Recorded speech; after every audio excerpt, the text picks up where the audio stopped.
Ouais, je change un peu de cadre, j'avais besoin d'air. Ah ouais? Moi je reste dans le mien, j'aime bien celui-là. En plus t'as vu, maintenant il est vachement lumineux par rapport à avant. D'ailleurs mec, on va peut-être leur parler de la série. La bonne ou la pété? Oh bah je te propose de commencer par la bonne, on va se garder la déglinguée sous le coude. Ça va bien les faire rire en plus celle-là. Je le sens, je le sens.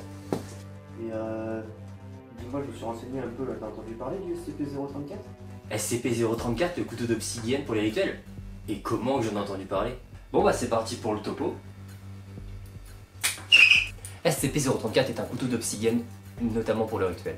SCP-034 est un couteau primitif, daté environ 1000 ans, qui ne requiert aucun entretien malgré son âge et créé littéralement dans l'obsidienne brute. Une de ses particularités, c'est que malgré son âge, il reste hyper tranchant et que bien en plus, il aurait été utilisé dans pas mal de rituels amérindiens, ce qui laisse présager rien de bon, je vous le confirme. Sa petite particularité en plus, c'est que ce couteau permet à son possesseur de pouvoir changer de forme en un autre individu. Je vous cache pas que du coup pour le retrouver la personne qui le détient, c'est pas forcément évident. Le possesseur de ce couteau va pouvoir changer littéralement tout. Son poids, sa forme, ses muscles, ses cheveux, ses yeux, tout son ADN. Les seules choses qui sont conservées sont les entités physiques et son esprit. Le porteur peut avoir des effets secondaires très néfastes, notamment s'il fait des changements trop longs, trop répétés, ou encore s'il fait des changements trop brutaux, comme un changement de sexe par exemple. Je vous cache pas qu'en vrai, là aussi ça pue du cul. Bref, à bientôt pour de nouveaux SCP. Je crois que ça va me faire kiffer tout le temps ça. Moi je le réessaye un jour. Donc comme vous l'avez compris, aujourd'hui on va parler de la série en 2 saisons, Mortel.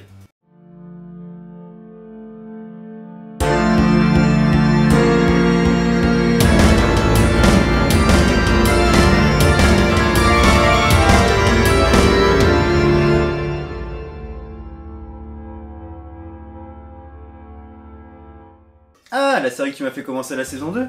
Ouais, mais ça t'a pas empêché de comprendre. Du coup ça veut dire que l'histoire est quand même plutôt bien foutue. Ouais. Parce que c'est assez simple comme série. Mortal est assez bien foutu pour ça parce qu'en fait, même si vous avez pas vu la saison 1, vous pouvez voir la saison 2. C'est toujours mieux d'avoir vu la première saison, hein, comme d'habitude. Mais ils font toujours des rapports eux-mêmes, et je vous parle pas de ce qui se passe genre avant les épisodes où ils disent précédemment. Mais ils font toujours des petits rappels. Par exemple, à un moment, t'as un personnage, Sofiane du coup, qui dit ah ouais, ce qui s'est passé à tel moment quand tu disais ça, rappelle-toi bien. Et en fait, ils font un rapport à un épisode et ils vous mettent un flashback. Donc en fait, ils vous resituent à chaque fois, comme ça vous ne perdez jamais le fil. Et je trouve ça plutôt cool. Ça, c'est un gros point pour la série.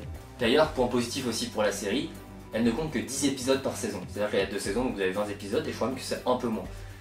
Donc en attendant, c'est une série courte, faites-vous kiffer. Et d'ailleurs, c'est une série bel et bien française. Ah, comme quoi on arrive à faire 2-3 trucs pas mal.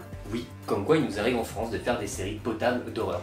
Je pense notamment aussi à Marianne qui a d'ailleurs été arrêtée, c'était dommage parce que le jeu d'acteur était un peu flingué. Mais l'histoire était plutôt bonne, plutôt cool et j'attendais la saison 2. Remettez-nous Marianne, hein, au passage. D'ailleurs, la série s'est basée sur des histoires d'anges, de démons, plus de démons que d'anges d'ailleurs. C'est d'ailleurs eux qui donnent les pouvoirs aux personnages. Ce n'est pas un spoil, tout ça on l'apprend dès le premier épisode, enfin dans le début de la série. Et ça c'est plutôt cool, ça change un peu, et surtout de voir une bonne série tournée en France, franchement ça me fait plaisir.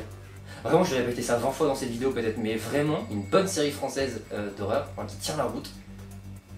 Amen. Toute la saison 2 est basée sur une prophétie qu'on va suivre, qu'on va étudier, qu'on va comprendre, qu'on va diagnostiquer presque, qu'on va décortiquer, pour comprendre jusqu'où elle va nous mener. Et d'ailleurs sur le chemin il y aura pas mal d'embûches et surtout pas mal de cadavres laissés derrière nous. Parce que c'est une série mortelle. Ouais, si on veut, Ouais. D'ailleurs, ce qui m'a beaucoup plu, c'est que les personnages pètent tous un peu un plomb. Et ça fait vachement kiffer. Ouais, on parlera pas de Dark Victor quoi. C'est vrai que je vais pas te mentir que Dark Victor c'était quand même quelque chose. Avoir en son sein toutes les versions de nous-mêmes qui auraient pu exister si on a fait tel ou tel choix. Ouais, ça c'est badant, Eh, c'est trop badant en fait. Pourquoi je fais ça? Wow, peut-être une possession. Si j'avais un point négatif, c'est un peu le côté cliché de cette série. Pourquoi? Parce que le héros est une personne qui va mal, c'est un jeune, il est pas totalement déscolarisé, mais genre c'est un peu le rebelle de la série, qui rencontre, qui devient un peu pote au début, parce que c'est compliqué, ils sont pas réellement potes, avec le personnage le plus improbable, qui a des problèmes lui aussi, mais il est un peu, bon il est handicapé, hein, très clairement, on l'apprend dès le début. Ils vont avoir toute une histoire avec des espèces de vaudou, chamans, sorcières, je sais pas trop exactement ce qu'elles sont. Elles le disent à un moment mais j'ai zappé. Et ce sont des femmes racisées, comme par hasard, parce que, enfin, Ça, sur ce côté-là, je trouve que c'est un peu toujours la même chose. Et pourquoi ça peut pas être des gens juste random, ou genre limite les intellos qui deviennent super puissants, ou hyper badass? Pourquoi la sorcière c'est pas la bimbo du lycée? Putain, ça changerait. Genre, la bimbo ça serait la cheerleader. Ça serait trop cool. Même si on n'a pas de cheerleader en France. Enfin, pas dans le lycée. Enfin, je crois pas. Bref, t'as compris l'idée. D'ailleurs, la relation entre le personnage principal et son grand frère est vraiment très casse-couille. Ouais, un peu comme nous, en fait, notre relation.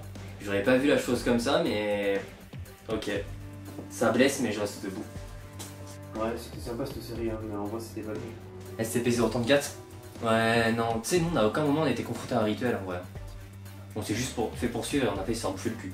Bah on abandonne. On lâche l'affaire. Abandonner l'idée? Jamais, mon gars, jamais. On revient dès demain, 16h30, toi-même, tu sais. Et c'est déjà la fin de cette vidéo, j'espère que ça vous a fait kiffer. Si ça vous a fait kiffer comme d'habitude, pour nous soutenir, il y a tous nos réseaux en barre d'infos, like, comment, partage, ça nous soutient énormément en tant que créateur. On se retrouve dès demain en émission jeudi, vendredi, samedi, comme d'habitude. Et puis moi je vous dis à demain, 16h30 pour une nouvelle vidéo. Peace.